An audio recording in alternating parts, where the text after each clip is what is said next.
Bonjour à tous et bienvenue dans ce vlog numéro 88, donc écoutez, dédié tout simplement à la carrière de Peter Jackson, tout simplement en 5 films. Alors écoutez, Peter Jackson, un cinéaste que j'aime énormément. Je trouve dommage qu'il ait disparu pour le moment parce que ça fait X années qu'on ne l'a pas revu. Et franchement, c'est hyper dommage. Alors je voudrais passer en revue donc 5 films que je voudrais vous classer. Donc 5 films que j'aime énormément. Peter Jackson mérite absolument donc le respect pour l'ensemble de ses œuvres qu'il a réalisées. Alors on est parti. Alors c'est un réalisateur et producteur néo-zélandais, donc franchement qui est né le 31 octobre 1961 à Wellington, donc bien sûr la capitale de la Nouvelle-Zélande. Alors écoutez, c'est vrai que ce cinéaste néo-zélandais a franchement marqué donc l'empreinte du cinéma et notamment héroïque fantasy. Alors c'est le troisième réalisateur plus rentable de tous les temps au box-office mondial avec plus de 6,5 milliards de dollars rapportés.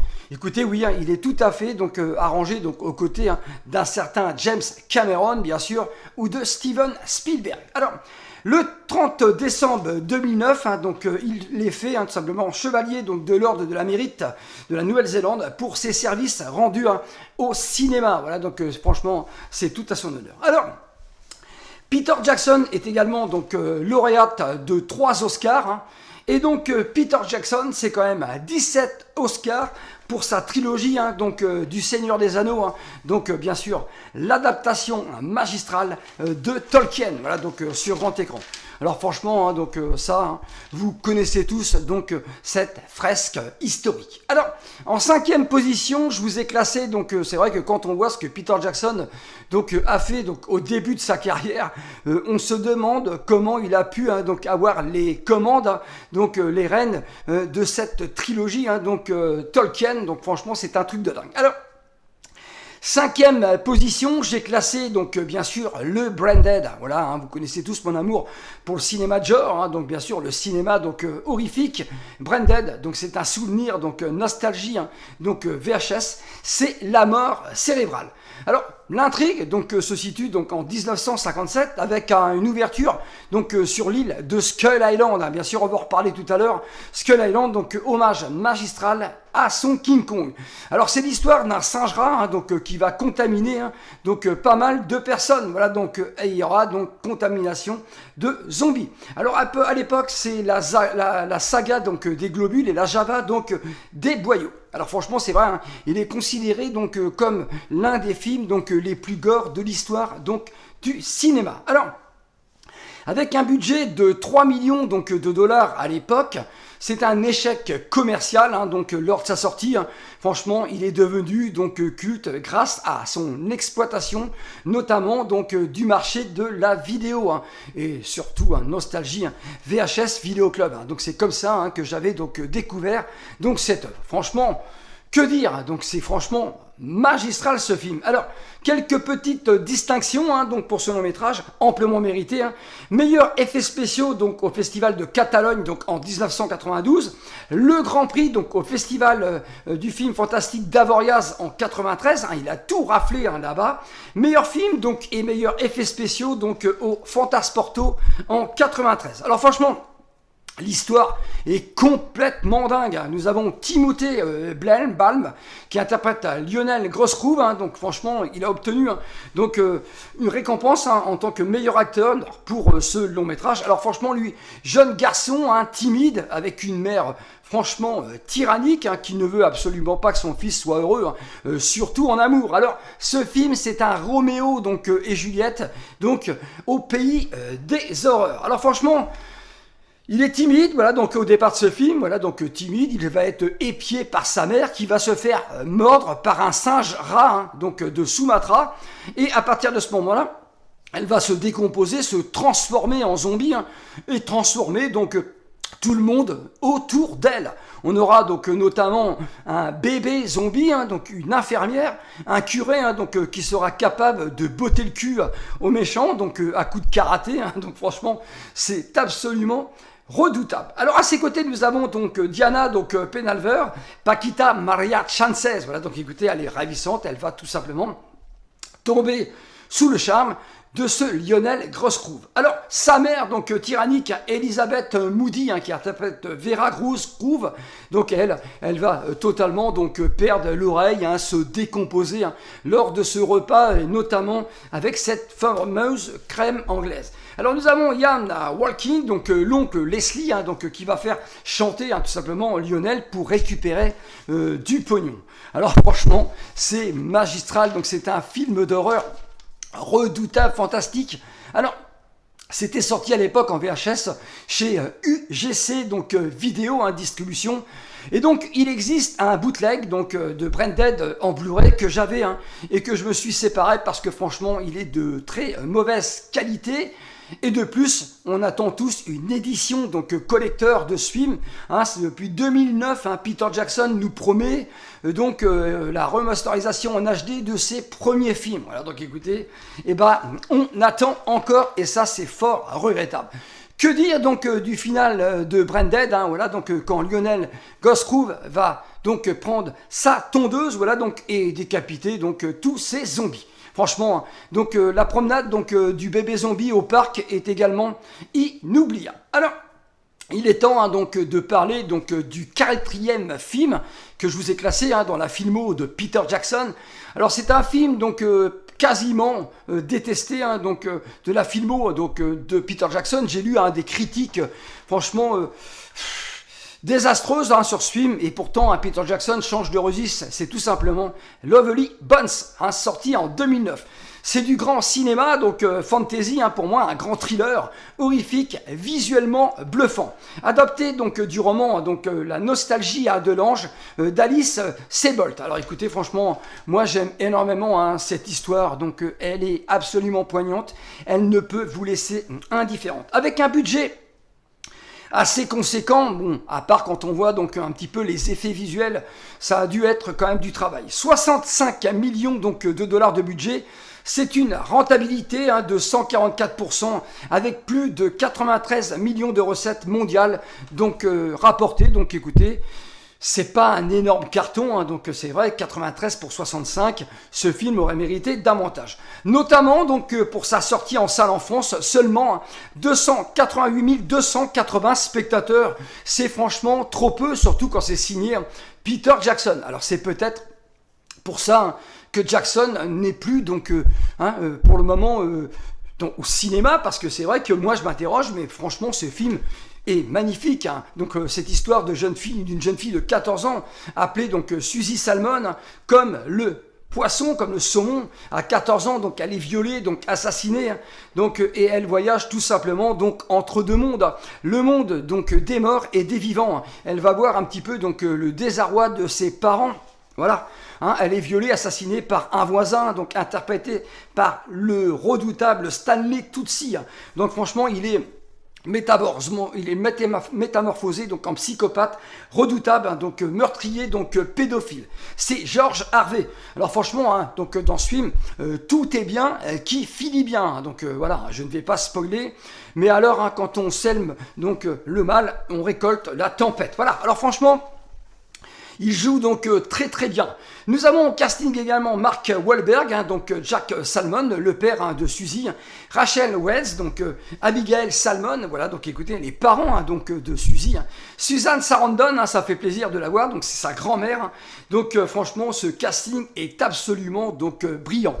Alors franchement, ça finira donc très très bien, parce que c'est grâce à sa sœur, voilà, donc que le meurtrier donc sera découvert. Voilà, sauf qu'il va tout simplement se barrer. Mais donc, bien sûr, ça va le rattraper. Alors, c'est une jeune fille donc qui avait donc soif de la vie. Donc, un film donc porté sur l'esthétique, sur son esthétique et sur son émotion. Bienvenue donc dans un paradis donc artificiel. Un film donc coup de cœur pour moi. C'est la cruauté donc d'un film merveilleux. Le portrait d'une jeune fille, tout simplement aux cieux. Alors, la mort donc n'est pas une fin en soi dans ce film, c'est censé donc être très très dramatique. Alors pour tous ceux donc qui croient donc à toutes ces histoires donc de résurrection, de fantômes, Franchement, c'est merveilleux. Alors ce Harvey, donc ce voisin, donc a assassiné une quantité de jeunes filles. Voilà, on l'apprend donc tout au long de ce long métrage. Alors, c'est le paradis donc de l'image de synthèse. C'est Lovely donc de Peter Jackson, un film différent dans sa filmo sublime. Donc le malheureux donc destin de Suzy au pays des morts. La pauvre, elle n'aura pas eu le temps de connaître donc le grand amour. Alors c'est l'injuste élimination d'une belle jeune fille pleine de vie. Donc c'est assez perturbant.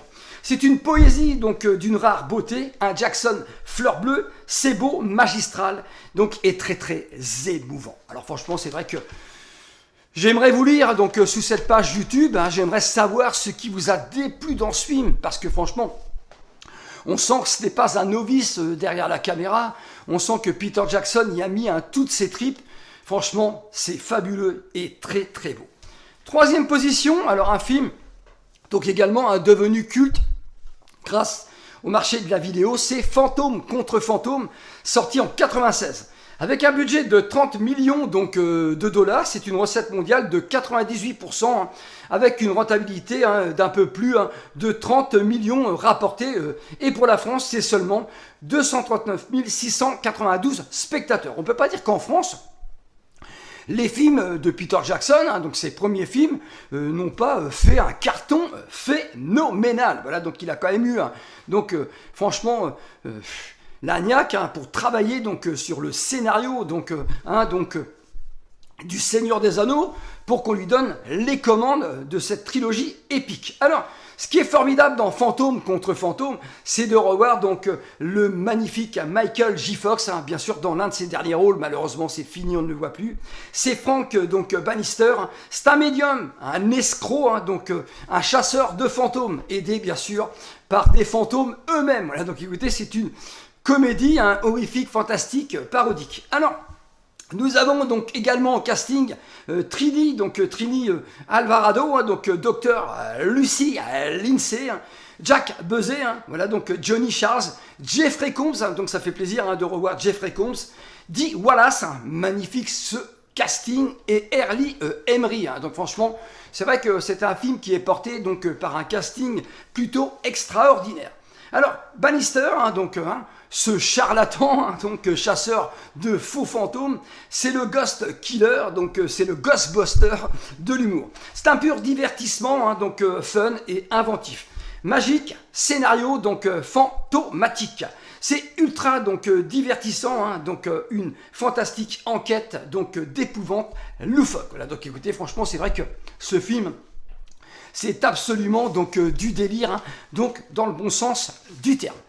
Deuxième position, ça va vous surprendre les amis, mais je suis désolé, voilà, je n'ai pas le choix, je dois absolument être honnête envers vous et envers moi-même. Alors deuxième position, j'ai classé tout simplement la trilogie donc du Seigneur des Anneaux. Toujours est-il que s'il fallait que je parte sur une île déserte, si on me demandait donc d'emporter une trilogie que je possède à la maison, c'est celle-ci donc que j'emporterai. Parce que c'est pour moi donc la plus grande saga de l'histoire du cinéma, la quête donc de l'anneau, bien sûr, au centre de la Terre du Milieu. Alors, il aura travaillé donc Peter Jackson, voilà, donc de 2001 à 2003 pour nous sortir donc 3 films fabuleux. Alors, c'est de l'héroïque fantasy donc au plus haut niveau. Le casting, magnifique, je ne vais pas vous faire le scénario, vous connaissez tous cette fresque historique. Le magnifique Elijah Wood, donc le Hobbit, Frodon Sake, voilà, donc qui va partir en quête de l'anneau, donc magique. Alors, il sera accompagné de Sam Genji, donc interprété par Sean Astin. Le Hobbit, donc joufflu, comme dira un certain donc Gollum, voilà, donc magnifique. Donc c'est franchement également donc au casting Ian McKellen, donc Gandalf le Gris, donc le magicien. Ce film, donc cette trilogie, c'est de la mythologie des orques monstrueux, donc franchement c'est très très beau. L'adaptation donc inespérée donc de l'œuvre de Tolkien.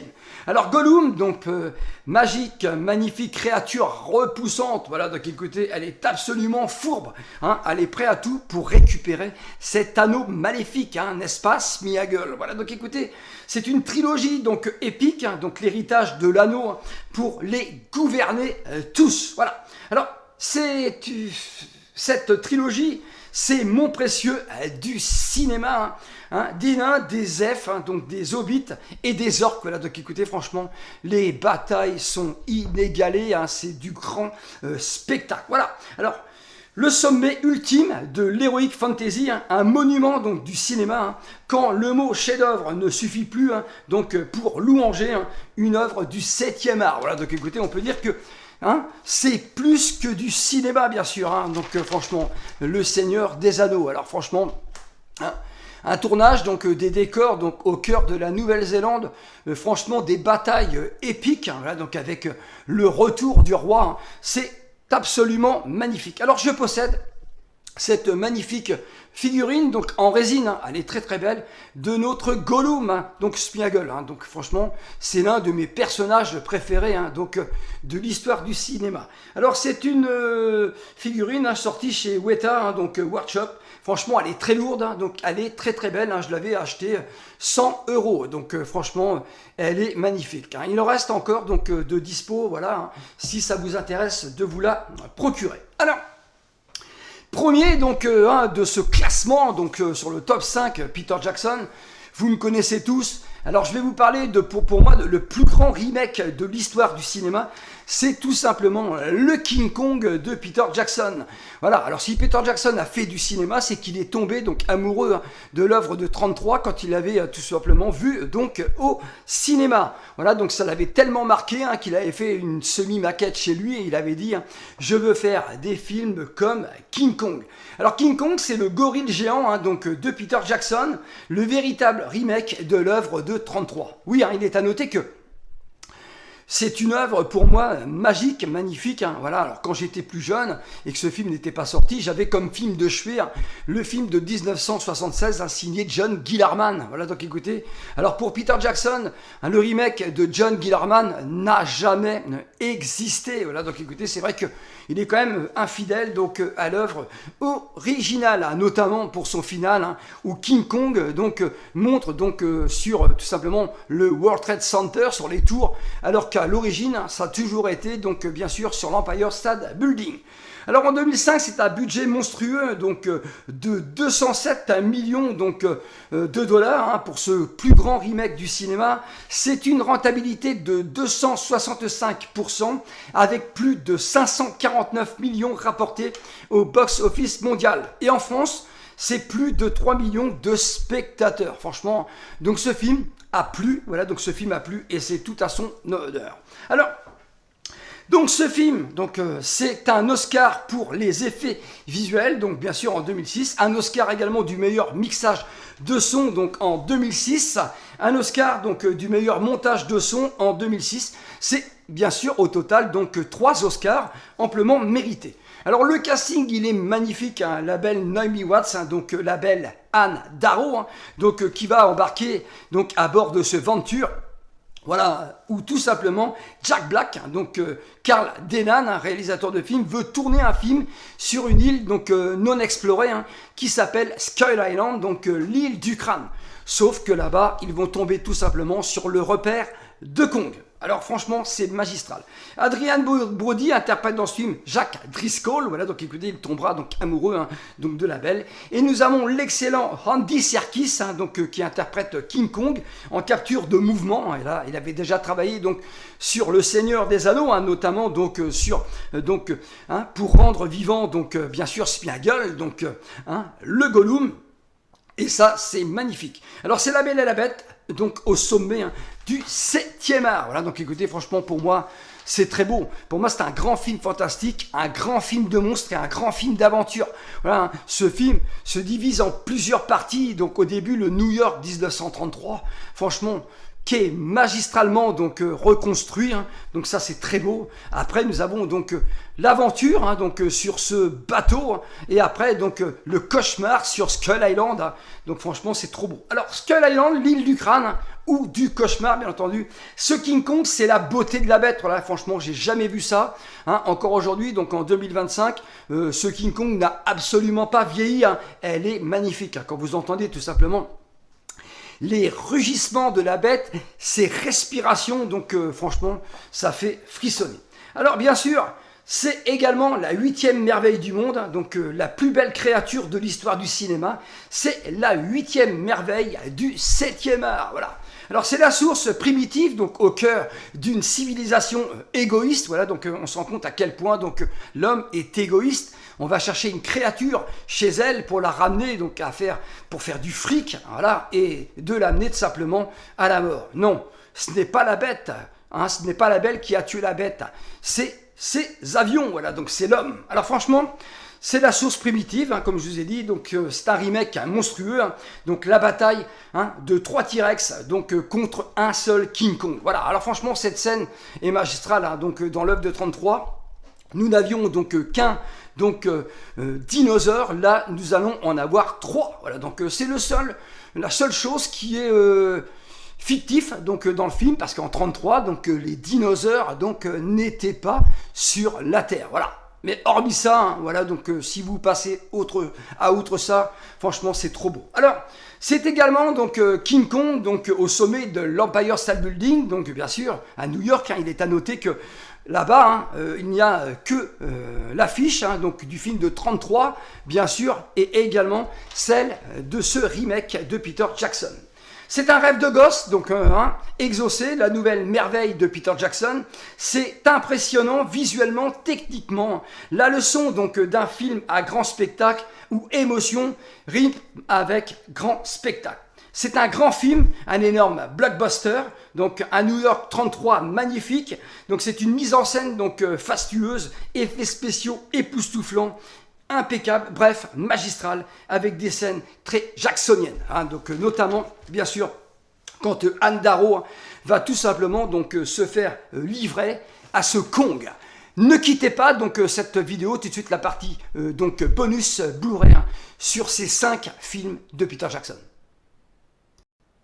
Alors bienvenue donc dans cette partie bonus vidéo donc consacrée bien sûr à mon top 5 sur la filmographie de Peter Jackson. Voilà, donc écoutez, franchement, c'est pour moi donc l'un des plus grands réalisateurs donc qui nous a bluffé. Donc écoutez, c'est vrai, il nous a absolument donc bluffé.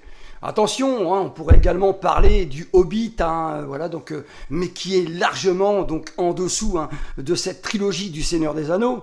On pourrait également aborder Créatures célestes. Voilà, donc j'aime moins, ce n'est que mon avis. Également son Bad Test, voilà, donc écoutez, Bad Test, qui est assez répugnant, donc dégueulasse, au même titre que Branded. Voilà, toujours est-il que ce n'est que mon top à moi. Je vous demande de le respecter. Donnez-moi votre top 5 donc sur la filmo de ce réalisateur néo-zélandais.